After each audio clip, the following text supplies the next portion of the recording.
Hello, welcome. This is Fredo, and you're watching the ninth episode of Santa Filomena, a City Skyline series.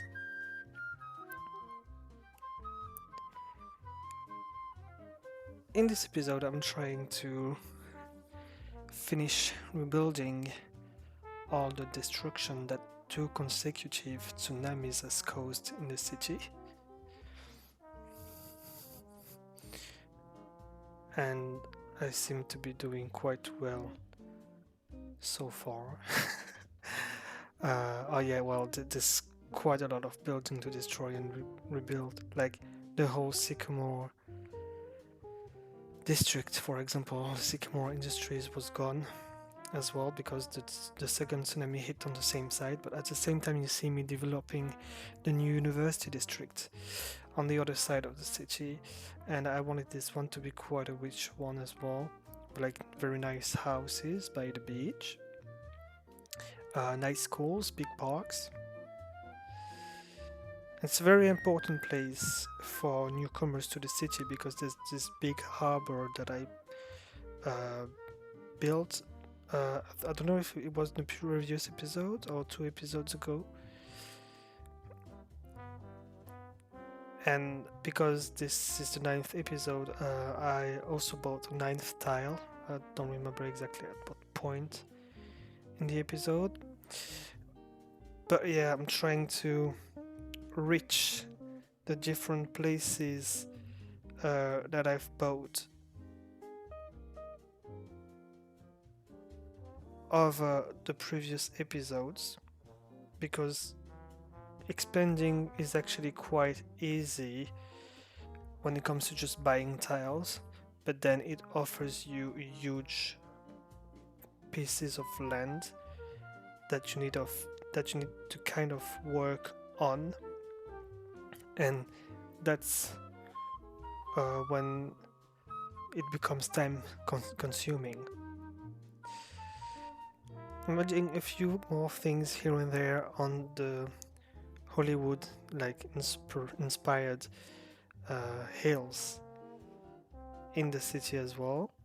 A few pathways, trying to make this place richer as well, but it's a bit harder because if you want the houses and buildings to be like sparse, more sparse than other places, then obviously the terrain won't allow you to build as much stuff, as much places that will attract richness.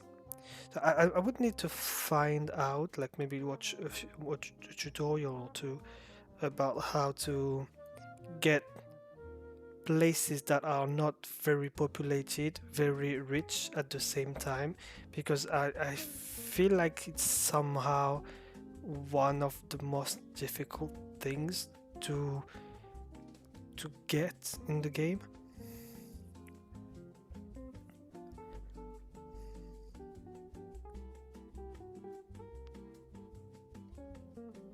Yep.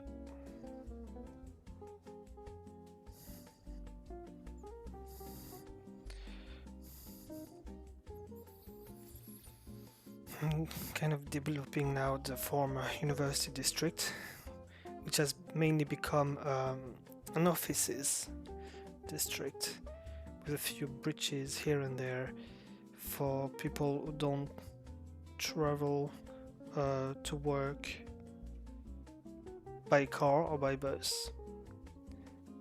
Because considering the fact that the Wineland district just nearby is mainly a residential district, people just could just take those bridges to get to work if they happen to work in any of those offices in the former university district. So yeah, a few pathways here and there, a few cycleways as well can be very useful, and trees obviously, because trees are very important to make your city look prettier. There are still quite a few buildings destroyed by tsunamis that I had to replace. And the Dale district that was like very badly hit over the past couple of episodes. Took some time to rebuild itself this time around. Now, if we're looking at the number of inhabitants at this point, it's like almost caught up and reaching very soon 30,000 again, which is cool. This new place that I've unlocked the tile of, I think the previous episode, decided to develop as well. I'm not sure if at this point, because I might be 2 or 3 episodes along, like after this one, I'm not sure if I've actually come up with a name for that place yet. And I want it to be this place to be quite, because it looks quite exclusive. Like it's a small place. You saw me just putting one road there, but I want like very rich, good-looking houses along this road, because it's like one stretch of land in the middle of the sea.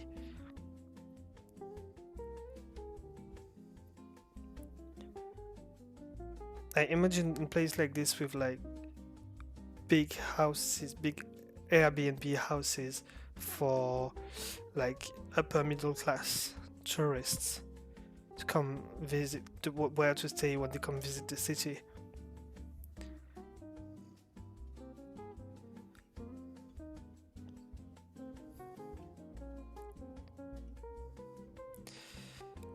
Also found out that there was still a few old factories here and there in the Palisandra district that I got rid of. I think they were the few last ones that I had not gotten rid of.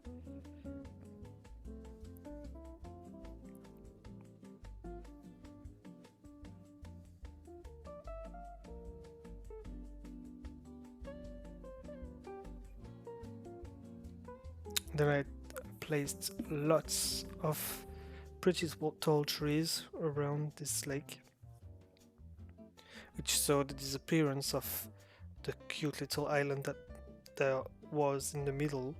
And I decided not to rebuild because, the sinkhole that happened, where the source of the river moved itself. So because I didn't want to go through the trouble of like literally fighting with it again, I decided not to have a little island there anymore.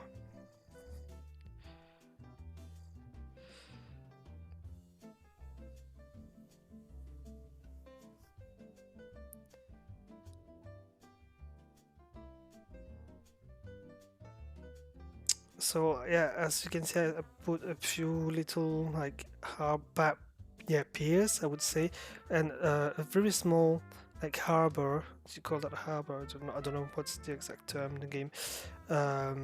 For the fancy, rich, well, not rich, but upper middle class people would come to those places in the summer on vacation to enjoy, and come by boat.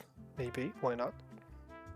Now we're back closer to the Hollywoody kind of hill that I've actually renamed at this point in where I am in the game now, but not that I had not in this episode. I actually don't even remember. Minoria? Was it Minoria? It was something like this. Manoria, yeah. Because when I created the district, maybe it's in this episode that I created it. It proposed, it suggested the name like Manor Hills or something like this, Manor, and because I wanted to turn it into a Spanish name, it became Minoria or something like that, or Manoria, as you would say in Spanish. I might be saying bullshit, but I think that's the one. I don't remember exactly. You will get to see it in a bit. The fires were still quite raging as well, here and there, because of this annoying, like The natural disasters DLC is not annoying because it makes your game more exciting, but as I was saying before, it like enables greater fire on a greater and more regular number of occasions, and that's quite annoying. So you really have to pretty much mm, put a lot of money into public services such as health and fire safety in order to take care of this. They're not gonna make them happen less, unfortunately, because there's been way too many fires on too many occasions over the past few episodes for me to like confirm that, because it's just not the case. It just makes you spend more money on the public services for them to take care of it and make them spread less and make them less dangerous, but they happen at a very high rate, which is a bit annoying, as I was saying before.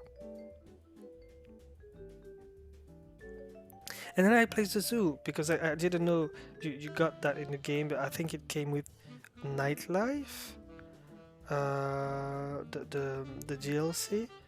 So yes, I decided to place it there because I couldn't see any other place in the city where I could put it.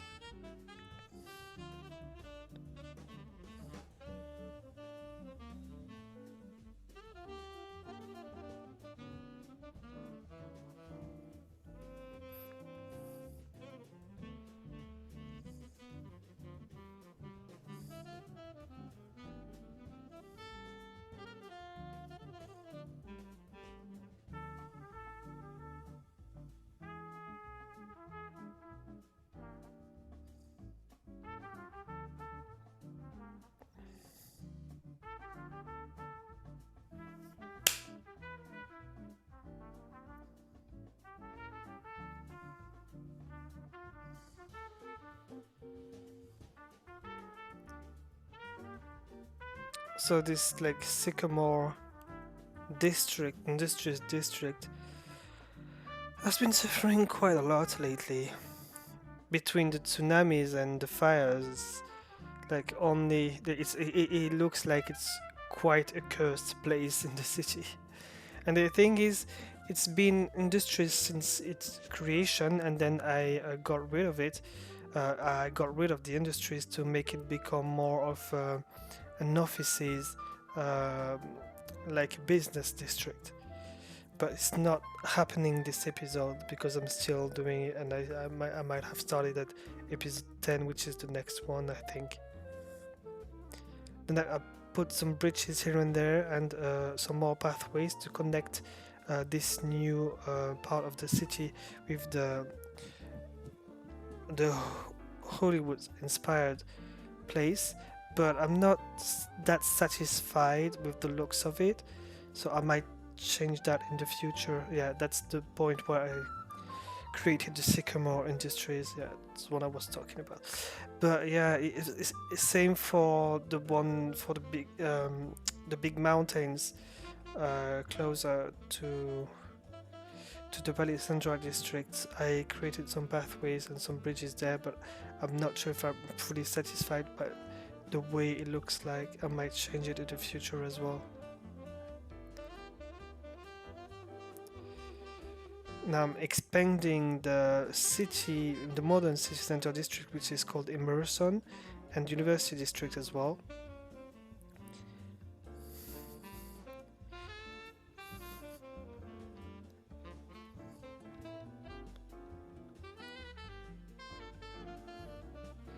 And finishing to replace uh, industries in the violin quarter, where another fire is yet raging again.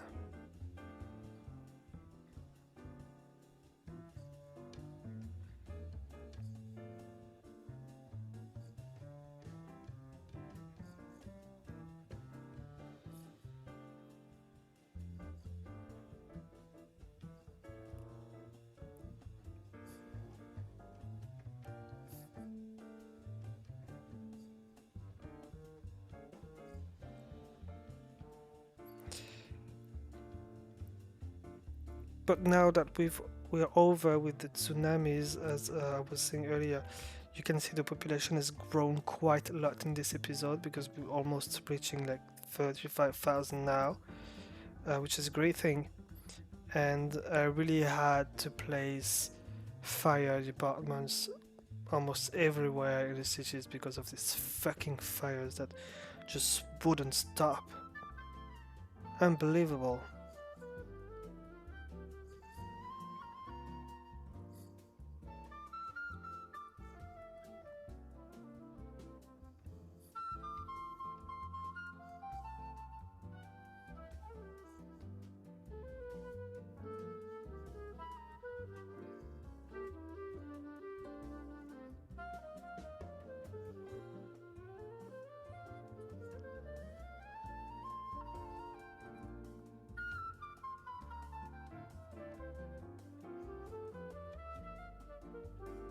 Checking a few stats and trying to develop the education department with a few more schools in the city. The previous one obviously was destroyed by the tsunamis for let's say a good half of them.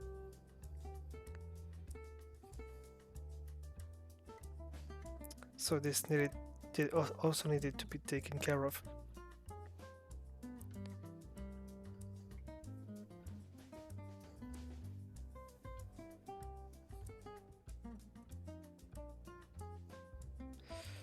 The traffic is quite a nightmare in this city. I know I need to do something, but I want as many rivers as there are going through the place.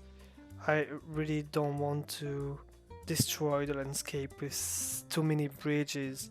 So I'm trying to avoid bridges as much as possible, and I'm really taking it slow when it comes to developing public transport. But I guess once the monorail will be up and running, this will help reducing the terrible traffic rates, I hope.